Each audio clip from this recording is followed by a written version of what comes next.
Welcome to the Book Angle, where we talk about books from different angles and sometimes go in circles. I'm Anna, and this is Sabrina. And today we're going to be talking about some recommendations that we have for shorter books. Some of these are technically novellas. I think some might be a little bit too long to be considered a novella by definition, but shorter books to add to your TBR, and it can be helpful in meeting those book goals if you're into that kind of thing. Or Uh, if you're in a slump and you need a sense of completion. yeah, something That's why I short. read short books. Yeah. So, do Uh, you want to start? sure. The book that I have that I was going to recommend first, I don't actually have in front of me, so I think I have to buy it. Imagine it's right here. And it's called Even Though I Knew the End by, I think it's C.L. Polk. And this was a novella I actually read last year, but I've still thought about it. So when I was thinking about a short novella to read, it did come up, and it's set in 1940s Chicago. And the main premise, it's kind of like magical world. In real world, there are speakeasy, there are certain laws that were in place. It definitely screams, actually, I think the back of the book says black and white noir films. Mm. So that's kind of the vibe you're going for. But essentially, the main character made a deal with the devil, and they had 10 years to live their life, and it's time for their soul to be collected. But instead, the person offers them a trade-off saying, if you can solve this murder mystery, I won't collect your soul. So there is a mystery going on. There's some fantastical elements. There is also LGBTQ plus representation, which is also interesting given the time period. And I remember enjoying it. I can't say it was my favorite book in the world, but for a short book where it's a palate cleanser and you just want that, and it's also not your typical genre, because mystery, as we just said, I typically don't read mystery. Um, it was actually pretty good, and I want to reread it. So that's why I'm recommending it. Okay. Yeah. So my book is very different than that. Okay, that's fine. My book is called the first in a series. All Systems Red by Martha Wells is the first book. The book as a whole is known as the Murderbot series, Hmm. and it starts out with novellas. I think the first four. I'm not 100% sure about this, but I think the first four are novellas, and then five and six are full length novels. It might be more than that are novellas. This series is about an AI, a murder. It's literally a robot that is created as a security guard, basically for scientists to use, or other people to use as like a security guard as they're traveling interplanetary travel. They're doing research. So this first book, Murderbot, who that is their own name for themselves, is watching over some scientists who are doing research, and some things starts to happen. But you learn from the very beginning that Murderbot has disconnected their security system, basically, and has gone rogue. They are a rogue AI, and the reason they did this was because they were kind of bored with the humans, and they really just wanted to watch their soap operas. And so they've connected to the interwebs and have downloaded a bunch of soap operas and are just trying to find time to watch these really soapy dramas. And that premise was so funny to me. And the books are very much a good mix of science fiction with Hmm. comedy, and just like really warm, heartfelt, kind of like found family. Hmm. Um, but with a robot that's also having to do a lot of destruction because it's science fiction and there's a lot of stuff happening. And it's just a very enjoyable, witty, a lot of satire. Reminds me a little bit of the narrator from The Martian, a little bit of Mm. that vibe. You're just trying to sell it to me. I have your copy. Okay. Yeah. You didn't say that to me the first time. Okay, maybe I should have started there. Mhm. It has that similar feel, not as much language as The Martian, but this like inner dialogue that you're getting with the narrator, who is a murder bot. It's just really fun. I need to read it. I have it. I see it's looking at me. Yeah. Um, And each but novella is like a contained story that they all connect, okay. but each one like wraps up, so you could be like, okay, I feel like I'm done with this for a little bit, and then pick it up later, and it's the same main character, and a little Okay. bit of progression of an overarching plot, but each one is a contained story, if that makes sense. That's actually my favorite type of series Yeah. because I can pick it up and put it down. Um, cool. Maybe I'll read it. I will probably read it. I have it. I need to read it before I see you again. This one, we have both talked about Every Horror Doorway. Hmm. I posted about it on social media. When we first we recorded our first video, we talked about this. But I recently read Every Heart Doorway by Shannon McGuire.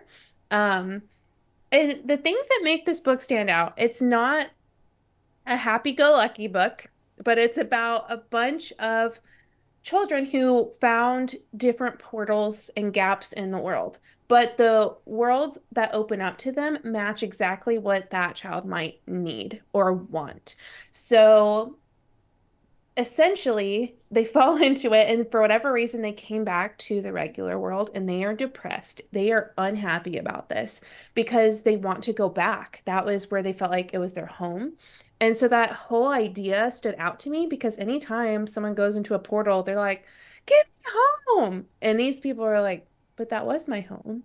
And then there are murders happening at, or sorry, all these children end up going to a school that's kind of like a support group for Hmm. fellow students who have experienced this.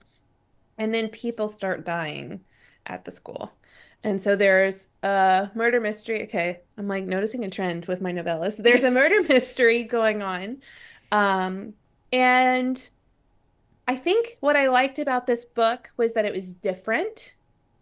I hadn't read anything like it. And it was like, huh, that's cool. So that's kind of my feelings towards it. And I think if you're looking for something different, this would probably be the book for you. Yeah.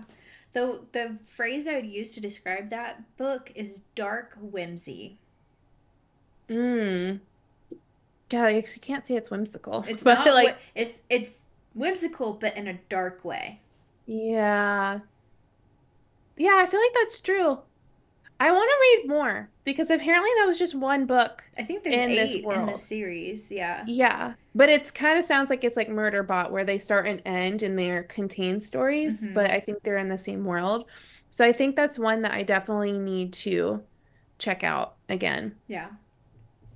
Yeah. So my next book, it's really Book. two books, is by T. Kingfisher, and I will just go ahead and say we both love T. Kingfisher, and I will suggest anything written by T. Kingfisher. And they do have a lot of shorter books.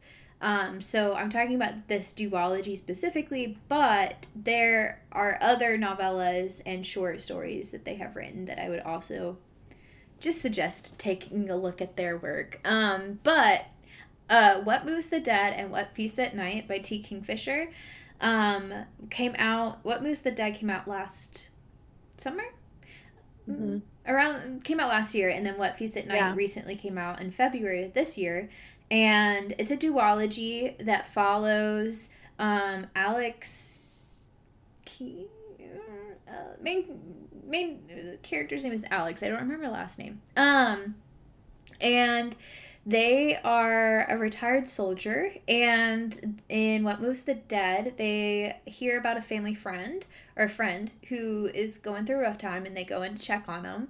And there's a lot of creepy stuff happening at this person's house, and they quickly realize that there is some spooky stuff going down. And the story is loosely based off of The Fall of House Usher by Edgar Allan Poe. And I say loosely because it is loosely. But the world is pretty much our world with a few added fantasy elements. And that is like you've got Paris here, you've got a lot of the same like countries and social norms and all of that. But set in probably like the early, I don't think we ever get a year, but early 1900s ish. And There's some fantasy elements, and this is definitely a horror. There's a lot of body horror, and it's pretty grotesque at times, but very well written and very spooky. And What Feasts at Night follows up with a different story with the same main character, and this one, they go back to a hunting lodge that is their home country, that belonged to their family, and discover that the person who was supposed to be upkeeping this lodge has passed away, a little bit suspiciously. And the village is a little bit weirded out by some things that have been happening around the lodge. And Alex quickly figures out that everything is not as it seems, and maybe something creepy is happening here, and maybe I don't know how to give I don't know how to give more without giving anything away, but like it's also creepy and a little bit gory, but not quite as much as the first. I don't know how else to describe these books besides being like they're very digestible horror and very good world building. That's what I've got to say about them, without, because it's hard to talk about them without giving away major plot points. Yeah. I was initially going to suggest Minor Mage by T. Kingfisher, but I was like, okay, T. Kingfisher, I talked to you over and over again in these videos. We want to meet you, but I didn't want there to be multiple shout outs. But seriously, an author who has tons of short books and novellas, um, and Minor Mage in particular, very similar to what you're saying, except it was still kind of like funny. I'm like, how am I creeped out and disturbed, but it still feels light? Yeah. I'm confused. So, but my last book is not light. It's actually a graphic novel. So it looks long, but graphic novels I feel like can be read very quickly and easily. So I count it as a short book, but it's Hey Kiddo by Jarrett Krasaska. Um, if you don't know anything, I've recommended this book before. This particular author has a TED Talk as well. The reason why I like it is it's a memoir of his actual life and what it was like with his mom, who battled with drug addiction, and he was living with his grandparents, and just the thought process and the way of life from an older generation to his generation was really different. And he just wanted to do art and deal. And something else that I like about this book is you can kind of tell, but the colors really represent the mood. So when a darker conversation is happening, you have like this more muted color. But then when things are more happy and light, it's a little bit more vibrant. And he did all the artwork himself, and it's won awards. I've recommended it to people who are like, I don't know if I would ever want to read a memoir. Honestly, this was the book that made me only want to read graphic novel memoirs because I feel like I saw what they were going through. Um, and it did make me cry, which not normal for me. Like I've had a couple of graphic novels that have made me cry. And this was definitely one of them. So it's just good. Like I don't know how to describe it other than it's good and it's relatable and it's just messy and real and deals with kind of hard themes, but it still has a good ending and there's still hope Mm-hmm. surrounded to it. So really, really like this graphic novel. It will also be read this year. This is my year of rereading stuff. That's what I've learned, because it's just wonderful. So, and one day we'll talk about other graphic novels to read because I have tons that will make people cry. That's what I'm after. But yeah, You're not after for the people tears. crying. Yeah, because I want them to feel what it's like. And that's what I like about the graphic novels. Because if you're seeing it and you're knowing, because also art can be a form of like a natural release. Like it's relieves some stress and it's a good therapeutic technique. So I feel like I'm seeing their therapy in a way. It's really cool. But yeah.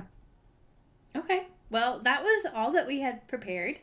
But we would love to know your recommendations for short books. Um, like 100 to 200 pages. Hmm. Things that you like to read when you feel like you're going into a slump, or just to like beef up your reading goal, that are easy and quick to get through. Let us know in the comments below. Yeah. Thanks for watching and Like and subscribe. bye. Bye.